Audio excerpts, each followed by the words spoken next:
think we're in a land of Instagram and perfection and reels and a curated moment.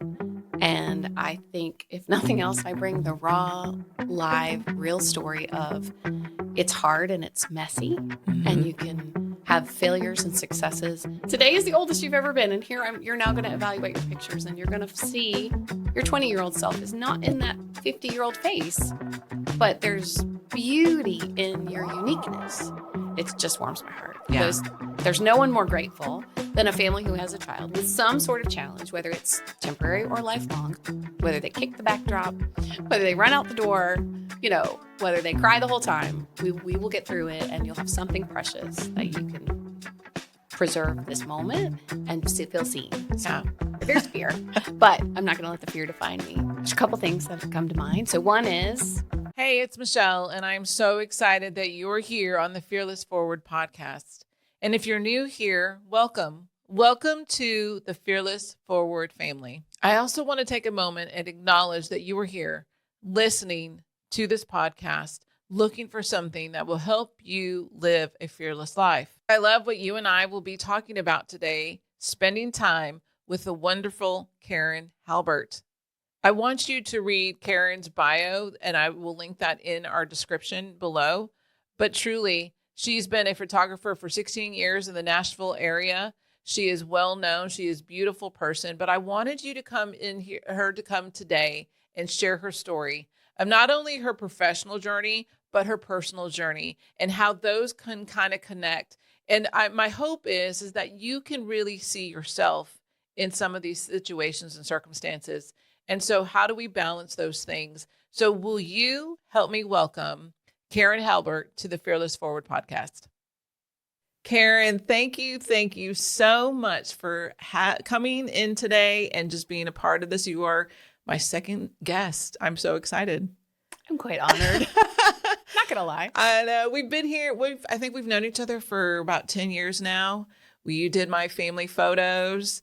We did our oldest son's senior pictures. So we've kind of met in between. And then we had a conversation. I said, hey, I'm starting a podcast. You're a business owner. And I absolutely love that you're just thriving through this. You've been a business owner for how long now? 16 years. 16 years. And then in our conversation, we had just some personal things, situations and things arise too. And it really hit my heart that, as business owners, it's not just what's nice and fluffy in the surface, if you will, but there's some things that we all can go through personally and such. So I thought, you know what, I'm going to bring you in. I want you to just talk and tell your story and also give some business tips, give us some business advice at the same time. So I want to ask you this question. I want to start having you speak directly to the audience, and I want you to explain what they might experience today, hearing your story and what they're going to walk away with, knowing what they're going to hear from you today. Absolutely. And I also want to say congratulations, because this is a big venture and it's very exciting. It is. And I couldn't think of a perfect person to do it other than you. Thank you. So I love that this is part of your business now. Mm-hmm. Okay. Good morning. Hi. Hello. Good evening, wherever you are. Thanks for listening and for giving me a moment to share my story with you. I think we're in a land of Instagram and perfection and reels and a curated moment. And I think, if nothing else, I bring the raw, live, real story of it's hard and it's messy, and you can have failures and successes. You can still grow, but navigating as an independent business person with a family, in my story with kids who have special needs, it is a challenge. It's a challenge every day, but there's growth and there's grace. And I think the bar, I probably put the most pressure on myself. I'm very competitive with myself. Every year I want my numbers to be better. I don't know what that number would ever be that would make me happy, but always I'm striving for that. And the balance, though, I think as my kids have gotten older, the balance also of being present and having the life I want to have and work to live, not work to live, right? Live to work. No, whatever the phrase is, that's right. I don't want to do the wrong one. Yeah. Right. So I want to work so I can live, not live so I can work. That's right. Yes. That's so good. Okay. So you've been in business for 16 years. You have your family. You've raised a child with autism, correct? And you shared with me some financial ups and downs. Like I shared with you, we own a roofing construction business. And so recessions hit and things happen where financially you've got to take a pivot, take a turn. Where have you found in those moments your joy? Where have you found that capacity where you can take on these challenges? I will admit that I am an Enneagram 2 with a 3 wing. So I really, truly in my heart, love service. I love to give people something that they need. And that is why my specific industry of being a family photographer and a headshot photographer fills that bucket in so many ways for me. I am able to give you a moment that you're going to have forever when your kids are 15 and you go back to that 3-year-old and you just want to eat them because they're gorgeous and they're beautiful and they're easy and they don't drive and they don't stay out late and all the things that big kids do. So I'm able to give those gifts. And that, I mean, I am so charged after a great session that sometimes I can't sleep. Like it is so exciting and happy for me to know I'm giving this gift. And that sounds so cheesy. And in headshots, I mean, I work with a lot of people who are not young, right? So as I tell everybody, it is the oldest day you've ever lived. Be kind to yourself, right? Today is the oldest you've ever been. And you're now going to evaluate your pictures and you're going to see your 20-year-old self is not in that 50-year-old face, but there's beauty in your uniqueness. And the thing that drives you crazy, like the little bit of a tooth that sticks out a little bit on my frame of teeth, that little tooth that bothers me so much and I want to pose a certain way is also what's so endearing to my friends. So while you don't love, I'm speaking to me, the furrowed brow that doesn't have Botox, other friends just know that that's my face. And when I'm happiest, that's all showing. So I try to bring that to other people. And so in the hard times, I remember I'm still doing this. And one of the ways that I've perpetuated that for myself and for my business is through a giving back program. And I started out, if you'll allow me to jump into that. Absolutely. I started out, so I'm adopted. This is a little part of my story. My parents had infertility issues. My mom lost a couple babies, never got to meet them. Back in the 60s, you had your babies and they said, I'm so sorry. They were early and they weren't able to be saved. That was a part of our family story. We would go to their gravesite when we were kids. Like it was interesting. Wow. But it was part of her story, right? So I always knew that there's sadness and loss in pregnancy. It's not always the picture everybody when you're 20 thinks it is. Absolutely. So when an opportunity came for me to work with an organization called Now I Lay Me Down to Sleep, which does bereavement photography, so basically photography services for babies who don't get to go home, I was all in because it was a gift that I could give forward for my mom, right? Because my mom can't have that. And she was so touched by it. And it was a really beautiful and difficult thing to do. But the timing is terrible because you get a phone call at 9:00 at night and they say, can you come to Vanderbilt? Wow. We've got a mom and in the next 2 hours, we're going to need you. It's 6:30 p.m. Can you be here by 8? I had little kids. It was very difficult. And the editing is hard. And my computer at the time was in our den so I could spend time with our little ones. And it was just challenging. And so I did it for a few years and it was hard. It was taxing. And the timing was really the issue. As my kids were little and I needed to be in a certain place at a certain time. And I couldn't jump when they needed me to jump. So I thought, how can I give back in a way that is more in alignment with my time? And I have had a studio. I've been blessed to have been a part of a studio from the get-go. I think I was in business a year and someone said, hey, there's this studio opportunity. We can share a studio. And I thought, why not? Yeah. That changed the course of action for me, I think, greatly. I have been now involved in a studio since 2010. It's been a beautiful way to round out my calendar, be able to work in the cold months, in the hot months, in the rainy days, things like that.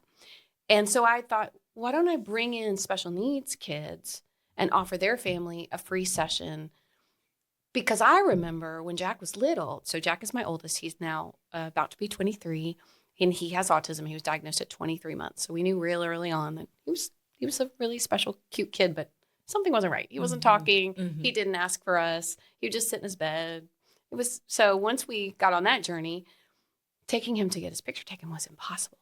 We have a picture of him, and he's got his hand pointed at the camera, and he's yelling like the number 2. And what you don't see is his parents in the back of the studio holding these giant numbers at the mall photo place, and me near tears because we can't get him to do what other kids can do. And we stopped going to a photographer. And I think we went back at 5. He had had a lot more development. We'd had a lot of intervention that had been very successful. And we were like, okay, we'll try again. And I do remember that photographer saying, I like this head better than this one. I know you like this pose. I'm going to do a head swap. And I was aghast. Yeah. That here was my kid, and I thought he did so well, and we still had to modify it. Although I do head swaps now all the time. And I found you just don't tell people. You just do it.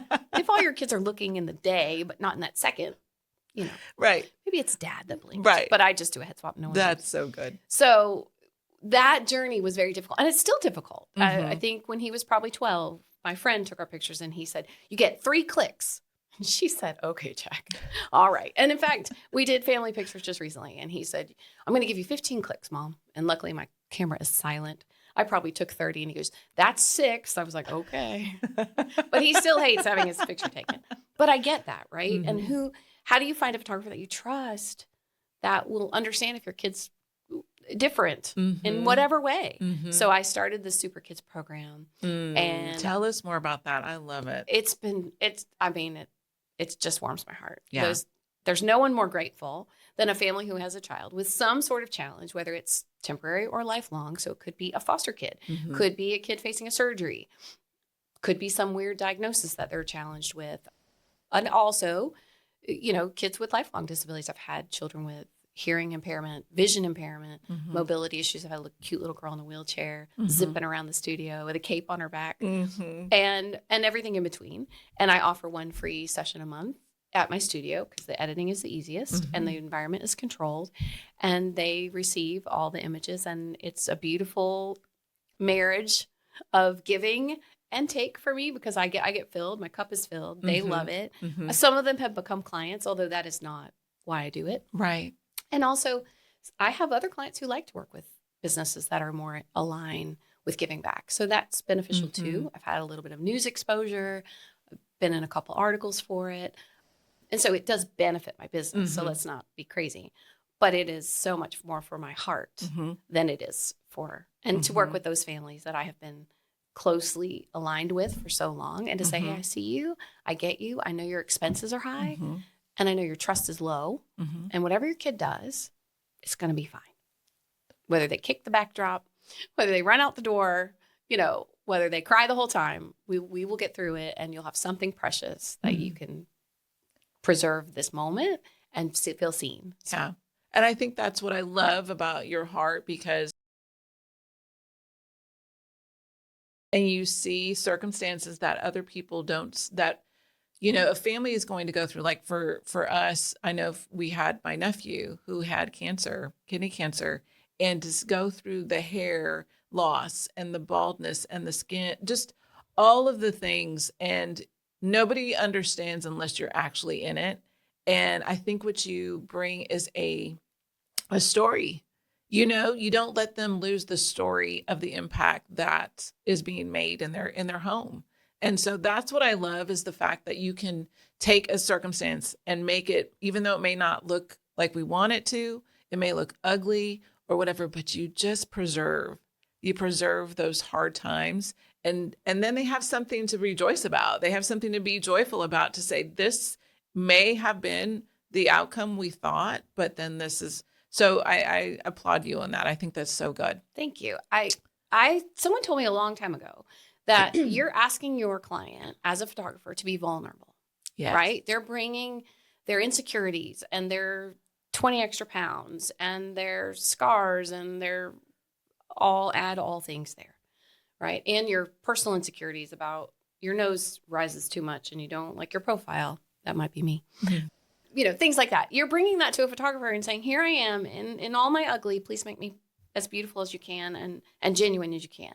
And I've always felt that if I was shallow and a shell, why would you give me that? Why would you be willing to be vulnerable in that moment with me if I'm this put together, freshly showered, probably got all my ducks in a row in a beautiful lawn, manicured?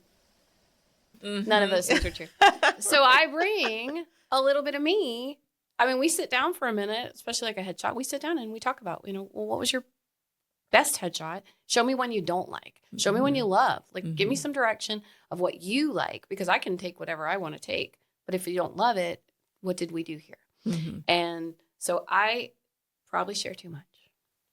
Probably not everybody's bag. But the connections that I make with my clients are genuine and real and lifelong. And I have always had the tagline on Instagram forever, and we'll probably become friends. Because once we've shared that moment and we've put our ugly on the table, then we can embrace that, right? And we can move forward. That's so good. So good. Okay, business. And I know you have, just listening to you and all the things that you are doing, how do you find your productivity to be efficient? What do you do that you can say, I need this, this, and this to make me productive today? I need coffee. I hate to admit that. I've got a nice coffee maker. And I need a shower by myself.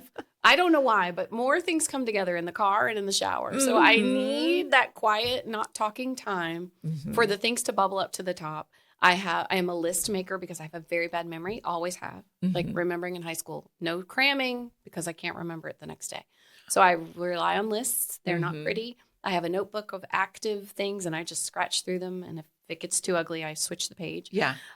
Because as a parent, you are pulled in so many directions.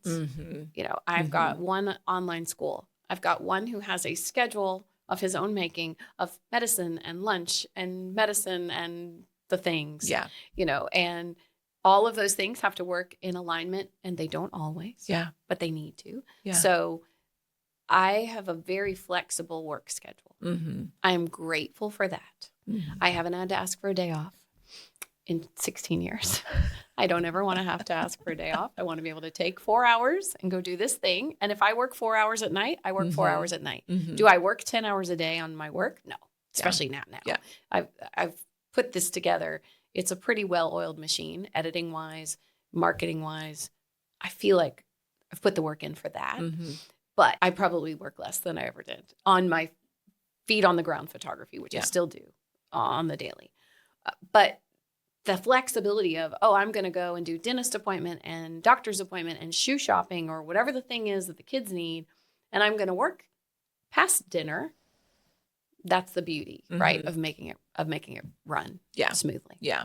Now, you talked to me about a support system that you have, and you kind of lean on to that. Just explain that a little bit and tell me a little bit, unpack that for me. Okay. So I am a self-taught photographer. I don't know. I used to be embarrassed by that.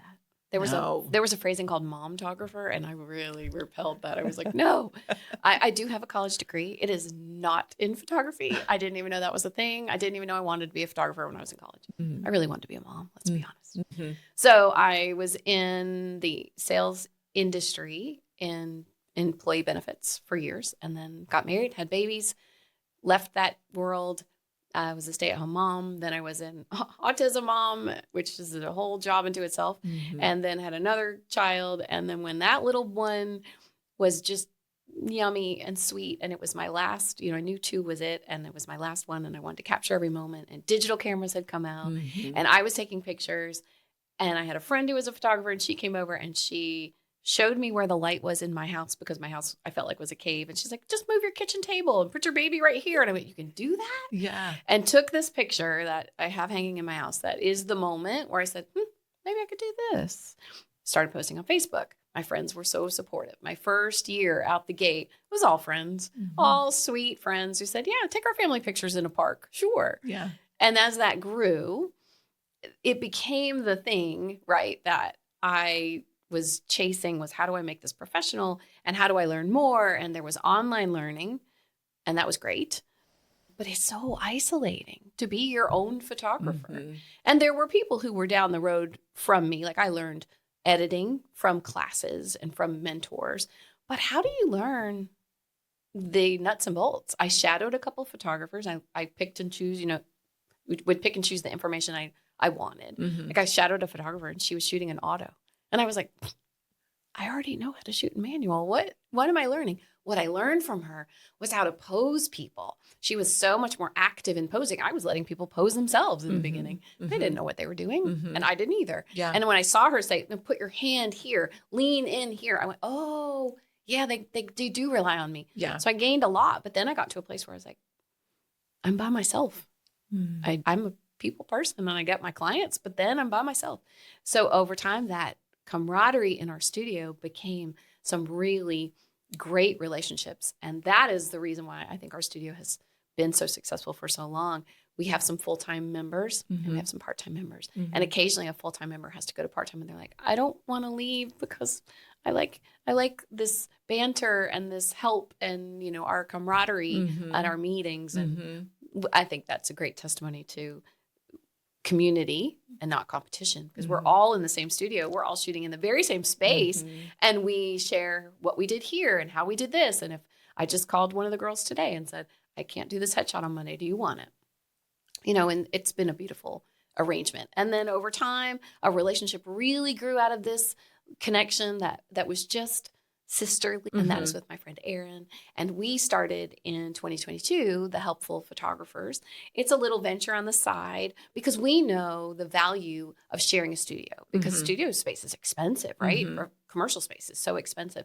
And so we realized that we have a great model of how to have photographers in. How do you handle the calendar? How do you handle expenses? And so we wrote an ebook in 2023, how the essential guide to sharing a studio, and it's 92 pages or something like that. We'll put a link in there in the description. That'd be great. Yes. And we want to help other photographers have a well-rounded calendar and another way to photograph, maybe more types of business if that's their interest, because doing it in your house is terrible, and renting from other people is difficult, right? Yeah. And expensive. And so this has been a really cost save. I think between the two of us, at the time of the writing, we had saved $240,000 because we've been in it over a decade. Wow. And we looked at what it would have cost if just one of us had it, each of us, versus the two of us and other people sharing it.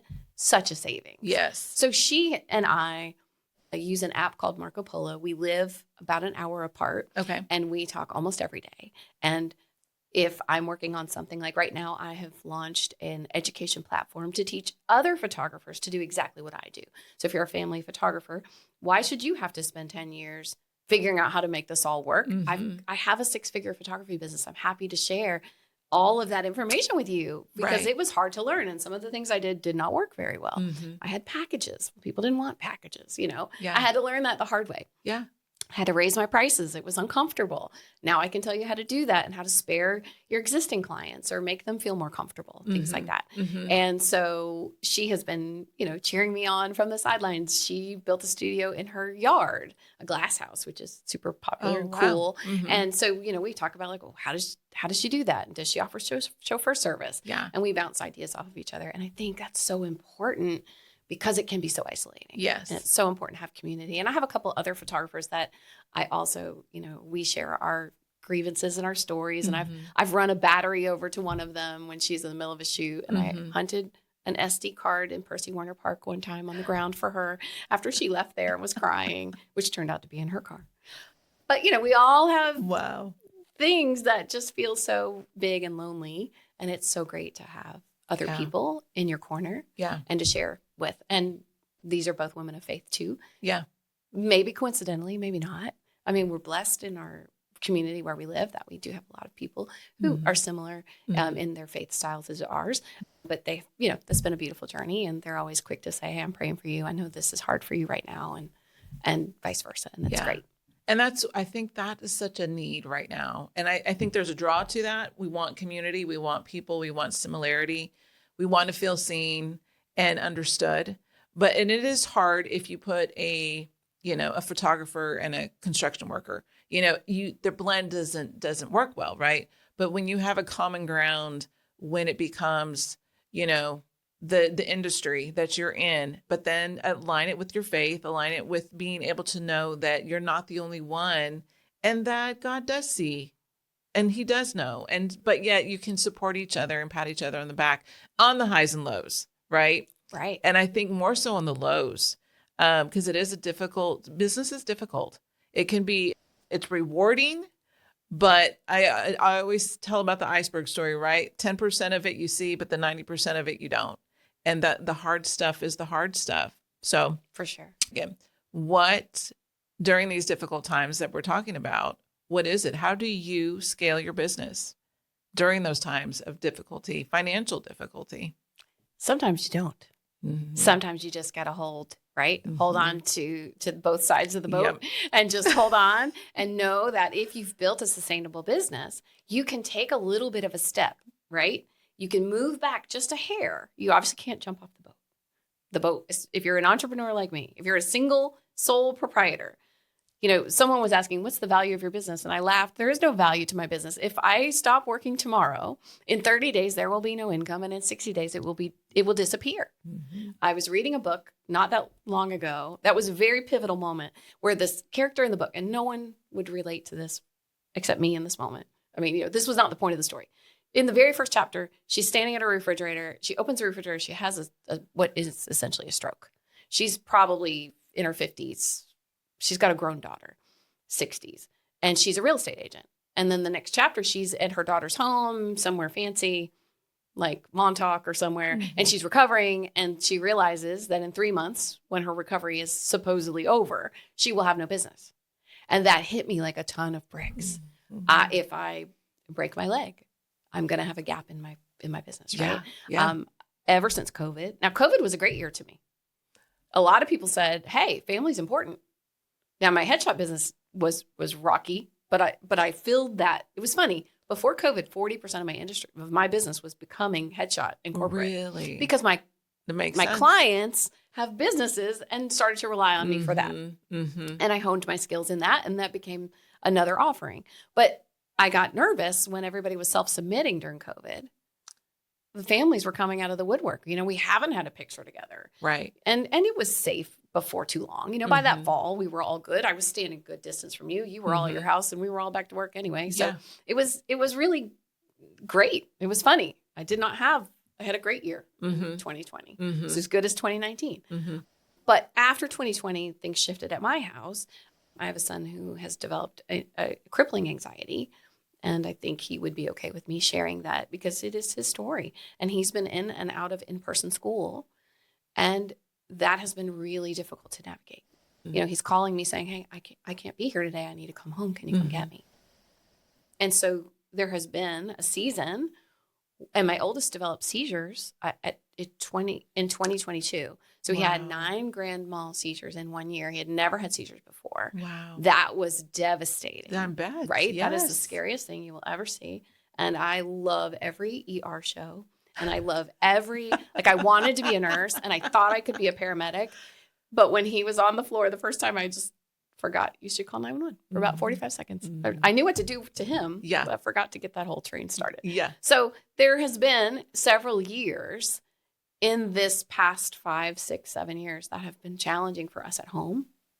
Also, my marriage has been in a tough place for mm-hmm. a while. Mm-hmm. And that, again, is more stress and pressure on home. And I'm grateful for all of the processes that are in place, right? Mm-hmm. Not rewriting an email every single time to every single client, doing that work at the ground level mm-hmm. so that those things can happen a little more quickly.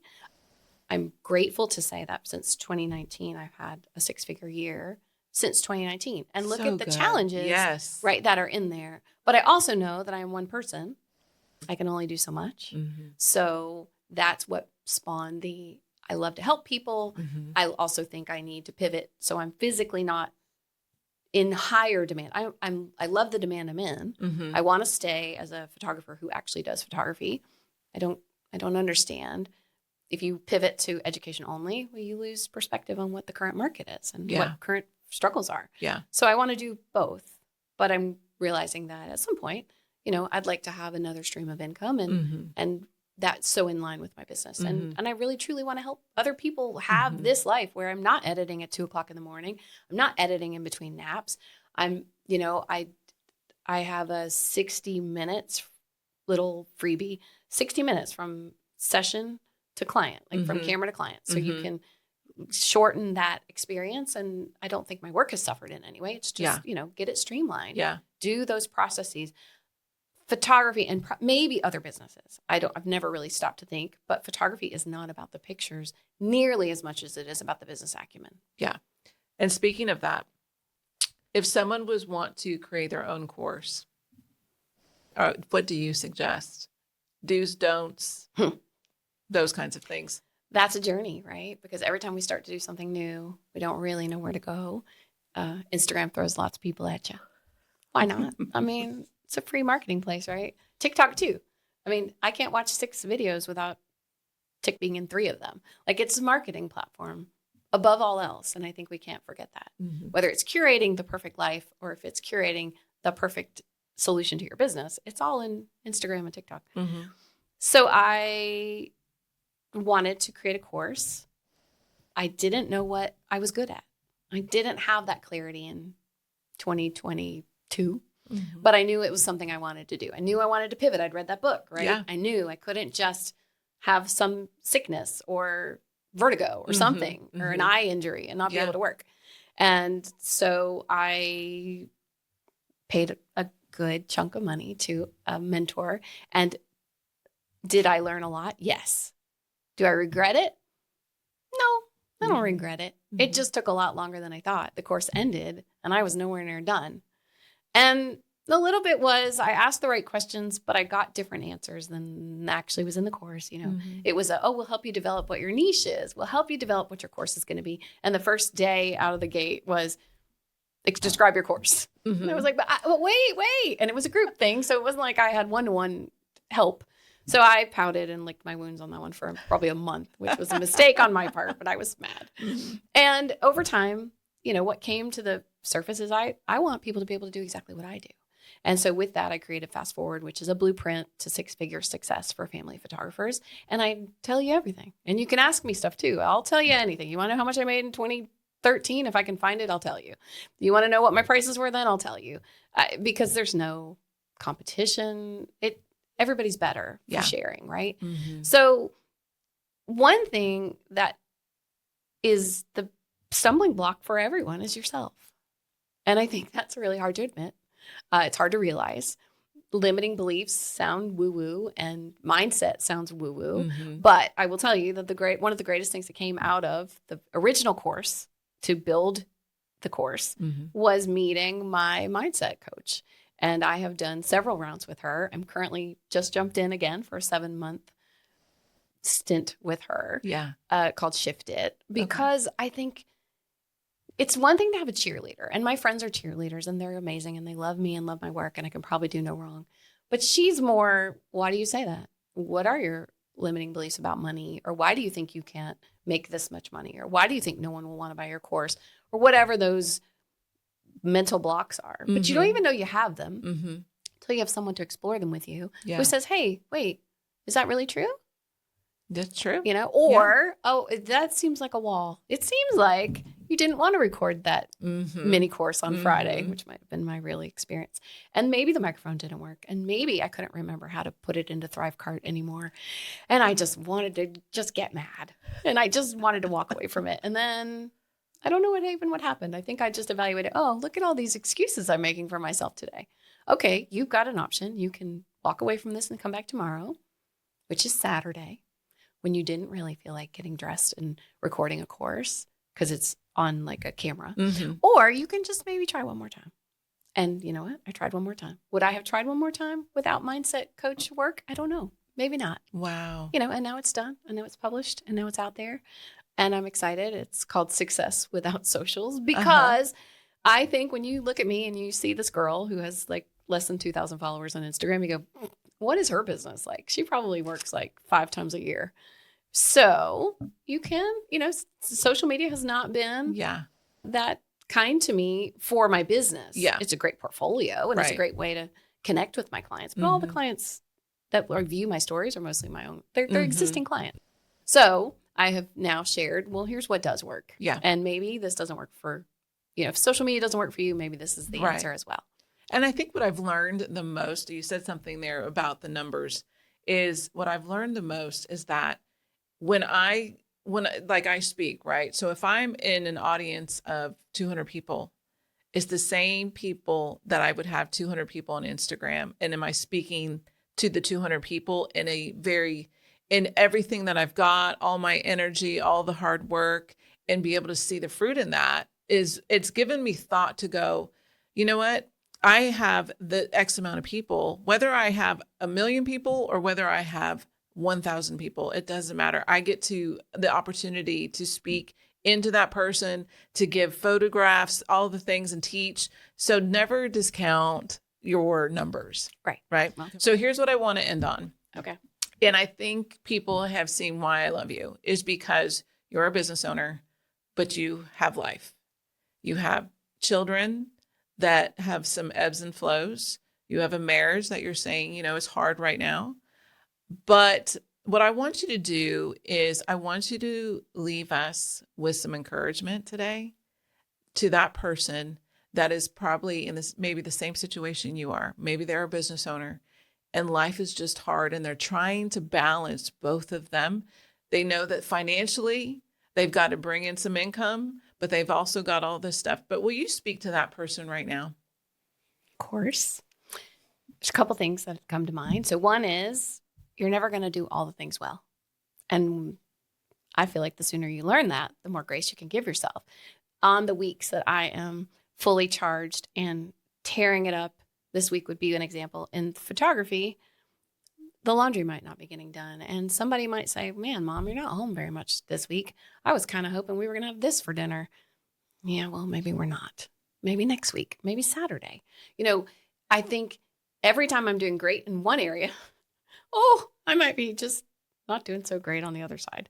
And it's a balance. And as long as I'm not continuing to focus in one direction, it all works out over when you go to the 30,000 foot view, right? So as long as you're not looking at the day to day, my kids are happy and my kids know that I do want to provide them with their favorite snacks. And I do want to take them to see their potential girlfriend for a hangout, which involves my presence and her present, her mom's present. I love it. Right. All those things. I do want him to have a relationship, but maybe we can't do that every single week. Mm-hmm. The moms both work, Mm-hmm. things like that. That would be one. Two would be, it's not always going to be now. You're not going to accomplish like this. I didn't think Fast Forward was going to take 3 years to evolve to a place where I feel really good that it's now in the marketplace and perhaps going to catch the eye of the right people who really do need it, but they maybe don't even know it exists, right? Because I'm in the noise of all the other photographers that want to sell you something too. I learned a long time ago, and we shared this privately, but this is my favorite story from the Bible that is applied to my life. And were you hoping I would share this? Yes, okay, so good. It was many, many years ago. It was before I met my husband, and I was sad that I didn't have a family, and that was what I wanted. And I was listening to a speaker at a women's conference, and she was talking about Lazarus, and we've all heard the story of Lazarus, but it was a completely different perspective that resonated with my heart so hard and carried. I mean, that's 30 years ago, right? And it is still as ever present and important. And I still use that phrase, the 2 days, because Mary and Martha see Lazarus dying, and they go to Jesus, and they're like, hey, we need you. Like, you're a friend. Like, you think about your house is on fire and your next door neighbor is your brother-in-law and he's a firefighter. Let's use that as an analogy, right? And so you're like knocking on a door and you're like, hey, can you go get your truck or your water or whatever and come get my fire? And he's like, yeah, I'll be right there. And you go back to fight the fire and he never comes. I can't imagine the devastation of Mary and Martha going back to their home and watching Lazarus die and thinking he is a miracle worker and he could have saved him and he didn't. And how broken, I don't care how faithful they would have been. I mean, they didn't have a Bible, right? Yeah. So they were just knowing a man that seemed to be a kind, wholesome, godly man who could fix this situation. He didn't come. Yeah. And he said, I'll be right there. Yeah. He didn't come. And that still brings me to tears. Right. To think about that moment, right? So your house now has burned to the ground and your brother-in-law is still sitting in his house. No, he's not a miracle worker, so this does not apply. Yeah. But if the lesson was, what was coming from the ashes, the beauty from the ashes, right? So Mhm. in the 2 days, if there had not been the 2 days that they sat and mourned with the dead Lazarus, there wouldn't have been the rising. There wouldn't have been that moment. Mhm. And I think about, and I very clearly, in the way that you can hear God not speak, but speak, he said, you are in the 2 days. Calm down. I got you. He also said, I swear to this, it will not be easy. And I don't even know why that is what I remember, but that is what I remember. And oh, did that come true? He was like, you want a family? You're going to get a family. It's going to be complicated. Yeah. He was not kidding. But you know what? There's beauty in that. I have a beautiful life. I have a beautiful family. I have beautiful boys. I mean, every child's challenging on their own moment, right? Yeah. But my life is full and rich, and I look for the beauty in every day. And that sounds so cliche, but if I get caught up in all the things that are going wrong in my life, ooh, that's a heavy rock. I can't carry that one. Yeah. That is, I can give that to God, but Yeah. even if I give it to him, it's dirty. My hands are dirty from Yeah. that rock. That rock is muddy. But if I can just take a shower, put that rock down and say, but look, there's grass growing and there's flowers growing. And that really sounds so Pippi, I don't know, so dancing in the fields. But Right. the joy is where, happiness is a choice, Right. right? And so I'm choosing happiness with a good dose of realism. That is so good. So good. And it's a rock, and we're going to give God our ugly. But yet we also have to see the beauty that's created around that. And that is such a beautiful image, a beautiful story. I love you. I love you too. It's been so good to talk to you. Again, we'll put all the descriptions on your course and everything in there. But truly, it has been a blessing to have you. And I hope people, and I know they are, encouraged by your story, knowing that circumstances do not define you, and that God sees you and he knows you, and that you are just a piece of the puzzle in this whole thing that we're doing called life, right? Exactly. And Fearless Forward, where you are, again, a picture of what that looks like, because you are fearlessly moving forward despite the circumstances. You're continuing on. So I applaud you for that. There's fear. Just throwing it out there. There's fear, but I'm not going to let the fear define me, and I'm going to move forward. And I thank you so much for this. This is such a fun opportunity, and I appreciate you allowing me to share my story. Oh, thanks, Karen. All right. Thank you. Did you not love her? I'm telling you, she is such an incredible person. And I really am truly honored to have her here. I have all her courses and her profiles and such linked in the podcast. But if you loved and were encouraged by this conversation, I think you're going to love this one next.